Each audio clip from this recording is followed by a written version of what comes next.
It's a sad day for me because this is my favorite player to watch. He has 2 games better than 50 points this year. Again.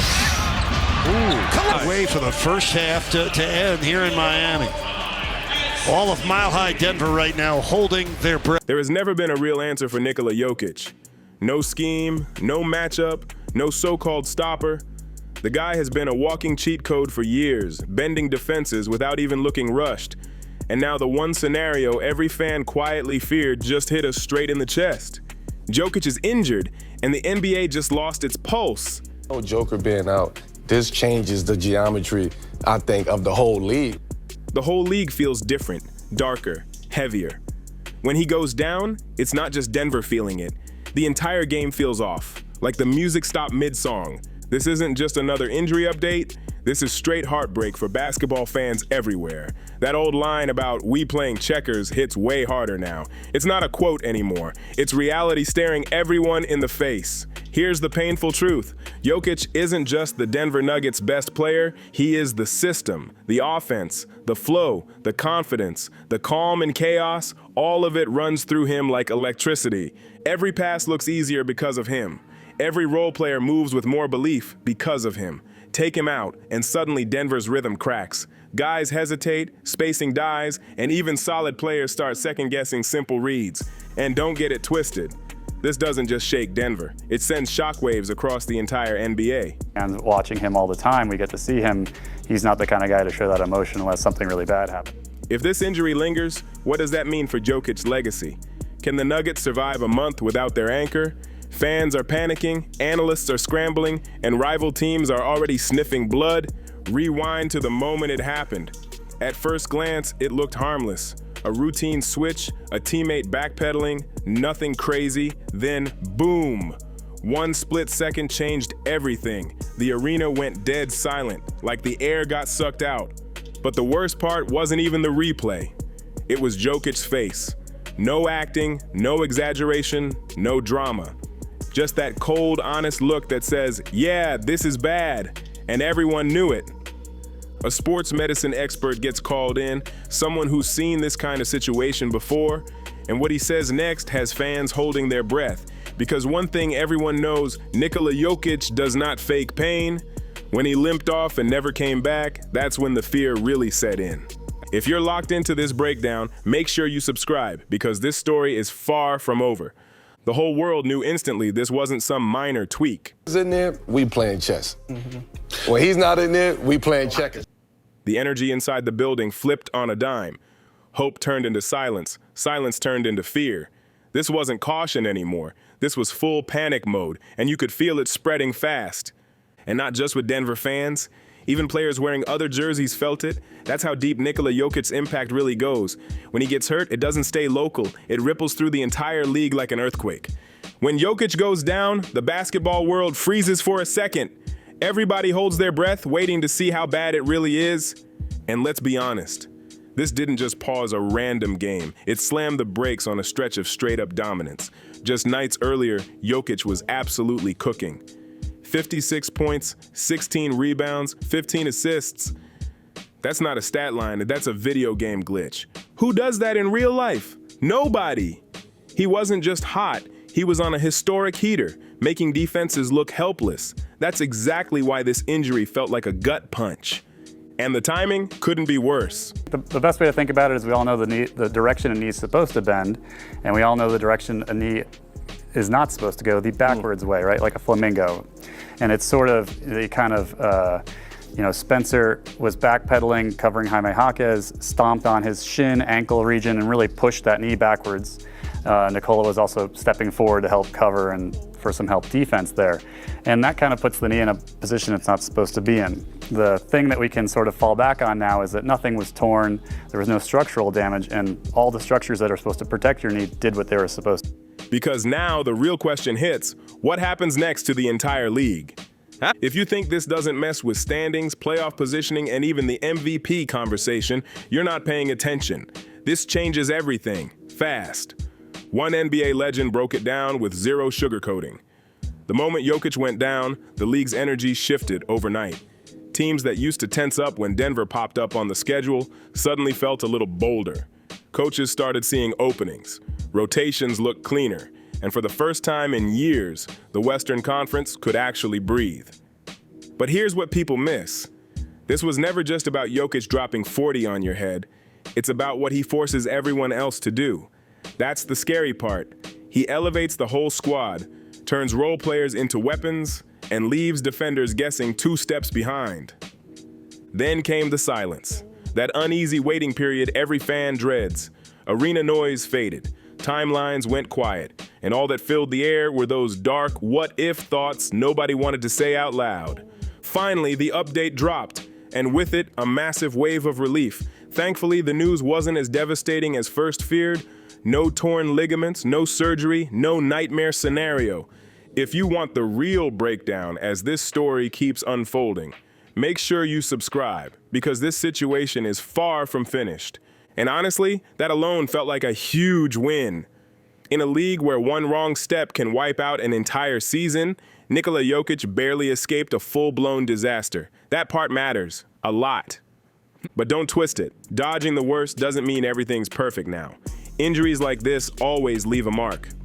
Even in the best-case scenario, stuff never feels exactly the same again, and everyone knows it. He treated the guy that stepped on his foot. The first thing I thought of when I heard this morning of the news that it was just a hyperextension injury was, thank God Spencer's not going to get blamed for anything that's really bad that happened to Nikola. That's the quiet tension gripping the NBA right now. The silence nobody wants to talk about. Yeah, Jokić dodged the bullet, but when a knee bends awkwardly more than once, luck starts running thin, real fast. The line between recovery and re-injury gets slimmer every time. That's why fans are stressing. That haunting question won't go away. Does he come back stronger, or does this linger just enough to change how he moves forever? Once the relief wore off, reality hit hard. Jokić is still sidelined, and without him, Denver doesn't just lose points on the scoreboard. They lose their identity. The offense that usually flows like poetry suddenly looks clunky. Ball movement stalls, shots get forced, reads get rushed. It's like the entire system goes out of sync, wobbling under pressure with nobody fully in control. This isn't just slowing down anymore, it's starting to tilt the wrong way, fast. Now here's the question blowing up every debate show and comment section. What happens to Jokic's MVP chase? Anthony framed it perfectly. Yeah, for me, this is not a can Denver survive. It's really about what does this moment kind of reveal for the other guys. What does it reveal about Denver's identity? Before the injury, it wasn't even close. He was the clear frontrunner, triple doubles like warm-ups, game-winning passes that looked like straight-up magic tricks. Calm, unbothered, unstoppable. People weren't asking if he'd win MVP. They were asking by how much. But now, everything's hanging in the balance. Missing a few games sounds small, but in a race this tight, every minute matters. Voters shift attention quick, and you already know how this goes. 1 week out of sight, and suddenly Luka Doncic, Giannis Antetokounmpo, and Jason Tatum start creeping back into the headlines. That's how fast the narrative flips. Still, here's what makes this story different. Jokic's case has never been about hype, it's about impact. And that part doesn't disappear just because he's not on the floor for a few nights. It's built on domination, plain and simple. Even if Nikola Jokić misses time, his impact doesn't disappear. Hyperextension lead to an ACL tear, a meniscus tear, or something. Yeah, it kind of all depends on how far it goes, really. Every stat, every lineup, every on-off number screams value when he's on the floor. With him, Denver looks like a championship machine. Without him, they look lost. No debate. That's not just analytics talk. That's proof of greatness. So can Jokić still make an MVP run when he comes back? Yes. But here's the catch. There's zero room for mistakes now. Every game becomes a statement. Every performance has to remind people he's still the best player alive. If he comes back, shakes the rust off, and keeps Denver near the top, that MVP talk will light right back up. Because when Jokić plays, everyone else is just trying to keep up. Here's the wild part nobody likes admitting. Everyone loves freedom on the court until the structure holding everything together disappears. Jokić is that structure. He's the engine, the compass, the brain telling guys when to cut, when to slow down, and when to strike. Freedom for them guys now, though. Yeah, they be all right. Now we ain't got to worry. Now we got to shoot. But that's the like problem. You got it. No, it's freedom not. is a problem because these guys are going to be out of their body. No, it's not. They're going to be playing too much freedom. Think about Tim Hardaway Jr. with too much freedom. Without him, things don't just look different, they fall apart. Decisions get rushed, spacing collapses. That calm pressure release Jokić provides, gone. And suddenly the weight crashes down on everyone else's shoulders. Let's be clear, and this isn't hate, this is reality. Jamal Murray has been stepping up, putting in real work, trying to hold the fort down, no question about that. But Jokić is the release valve that keeps chaos from exploding. When he's out there, the game feels smooth, easy, almost effortless. Without him, every possession turns into a grind. Every pass feels risky. Every shot feels heavier. You can see it in their body language, doubt, tension, hesitation. Even Vince Carter called it out, saying he recognizes how hard it is for Denver to stay balanced without their MVP steering the ship. That's someone who's lived it, not just talking. This is basketball's ultimate tightrope walk. Now, Jamal, how do you make the game easier for everyone else, but still play the game that you've been playing? Because he's been playing great basketball. Yes. The Nuggets have to compete without forcing things, survive without the gravity of their superstar holding it all together. That's not strategy. That's survival mode. Every night becomes a test of focus, patience, and grit. And now comes the question everyone's whispering. Identity.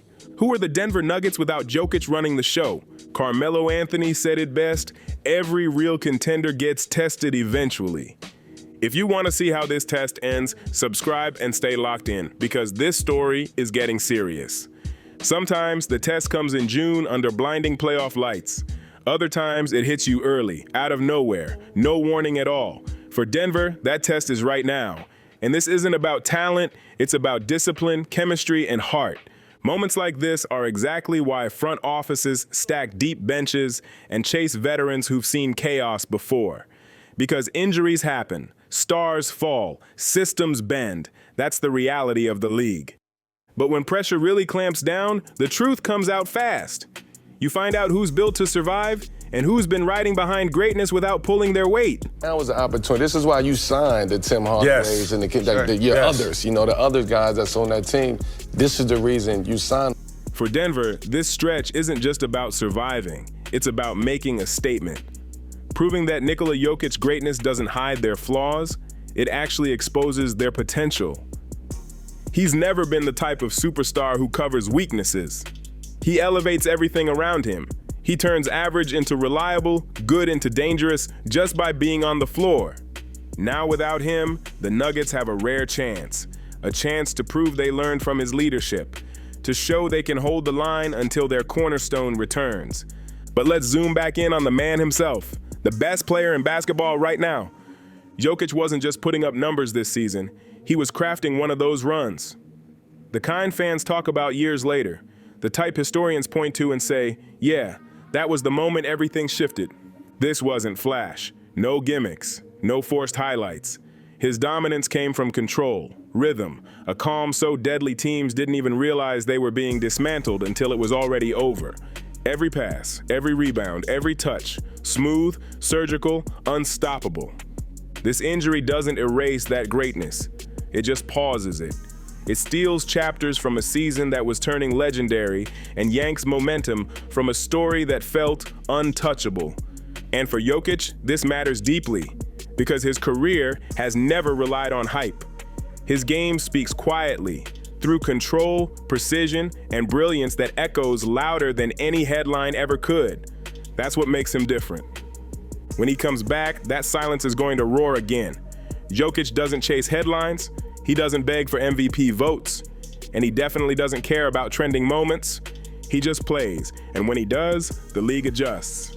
If you want to see how this story finishes, make sure you subscribe, because the next chapter is going to hit hard. He just hoops! That's the whole vibe. Pure focus, zero drama. Clock in, dominate, clock out like it's a regular shift. No speeches, no acting, just work. But here's what really hits different. When time gets taken from him, that's something nobody can give back. And that's why this moment stings so deep. For fans everywhere, every missed minute feels like watching a masterpiece get paused halfway through. At this point, it's impossible to ignore the truth. Defenses still have no idea how to stop Nikola Jokić. They never did. You can't rush him. You can't wear him down. You definitely can't bait him into dumb decisions. He's too calm, too precise, too locked in under pressure. He's playing chess while everyone else is still learning checkers. Every move feels intentional, like he's seeing the play seconds before it even happens. That's not luck. That's slow motion genius. And here's the wild part. The only thing that's ever slowed Jokić down isn't another player or some genius defensive scheme. It's time itself, and the body carrying all that brilliance. That's why this injury cuts deeper than box scores or timelines. It's not just about recovery, it's about how fragile greatness becomes when time starts pushing back. Yeah, he dodged the nightmare. No surgery, no long-term disaster, no career-altering blow. He will be back. And when he steps on the court again, he's still going to be great. That's a lock. But this moment still matters, because it exposes the one thing that's ever touched him. Not defenders, not pressure, not schemes. Just the quiet battle between greatness and human limits. Sometimes legacies aren't defined by collapse. They're defined by interruptions. The what could have been seasons. The silent gaps between dominance. Those moments shape the stories of icons like Jokić, because he doesn't chase narratives. He doesn't beg for trophies. He just walks in, takes over, and leaves like it was nothing. That's his power, and that's why it cuts so deep when the game steals time from him. Because every missed game is a piece of history that might have been written. And right now, one thing couldn't be clearer. Nobody in this league has solved Nikola Jokić. You can't rush him, you can't wear him down, and you definitely can't drag him into chaos. He controls tempo like a maestro, turning pressure into poetry night after night. The game bends to him, not the other way around. The truth is simple but uncomfortable. The only thing that's ever slowed Jokić down isn't a superstar matchup or some defensive mastermind. It's time itself, and the body carrying all that greatness. That's why this injury feels heavy. It's not just a box score note or a recovery update. It's a reminder that even the most unstoppable forces eventually face something they can't outthink or outplay. The good news matters, though. He dodged the nightmare. No season-ending disaster, no major setback. He's coming back. And when he does, you already know. Sharper, tougher, still one of the smoothest, coldest players this league has ever seen. But this moment still matters, because it quietly exposes the one thing he can't fully control. Not defenses, not pressure, not the spotlight, just the clock that never stops, and the limits of the human body. Legacies aren't always broken by failure. Sometimes they're forged by pauses, by almost seasons, by dominance that gets interrupted but never erased. Those are the moments that turn stars into legends. The stories fans tell years later, the stretches people say, you had to see that run to believe it. And if you live for moments like this, the highs, the heartbreaks, the comebacks that shake the game, make sure to like, share, and subscribe for more heat just like this. This story isn't over, not even close.